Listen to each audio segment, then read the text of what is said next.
Hi guys, இன்னைக்கு நம்ம வினோத் சோப்ரா அவர்களுடைய இயக்கத்தில் விக்ராந்த் மெஸ்ஸி அப்படி அவர்கள் நடித்து வெளியே வந்த 12th ஃபெயில்ன்ற படத்தை பற்றி தான் பார்க்க போகிறோம். படத்தோட ஒன்லைன் எடுத்துக்கிட்டோம்னா, மத்திய பிரதேஷில் மனோஜ்குமார் சர்மான்னு ஒருத்தர் இருக்கார். ஸோ அவர் படிக்கிற ஸ்கூலில் 12th எல்லாருமே வந்துட்டு பிட் அடிச்சு தான் பாஸ் ஆகிற நிலைமைக்கு வராங்க. அப்படி ஒரு நாள் ஒரு ஐபிஎஸ் ஆஃபீஸர் வராரு. அவர் வந்துட்டு இந்த மாதிரிலாம் படிச்சிங்கன்னா நீங்கள் முன்னேற முடியாது, மேற்கொண்டு போக முடியாதுன்னு சொல்லிட்டு ஒரு அட்வைஸ் கொடுக்குறாரு. இதை பெருசாக எடுத்துக்கிட்டு அடுத்த வருஷம் அதே 12th எக்ஸாம் எழுதுறாரு. ஆனால் இவர் நியாயப்படி எழுதுறாரு.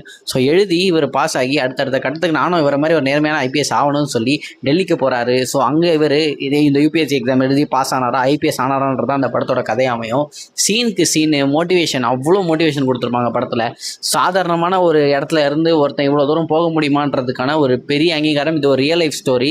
வாழ்க்கையில் எந்த இடத்துல எத்தனை தடவை நீ தோற்று பண்ணாலும் சரி, திரும்ப திரும்ப முயற்சி பண்ணிகிட்டே இரு, ரீஸ்டார்ட் அப்படின்றதான் இந்த படத்தோடைய மெயின் கான்செப்டே.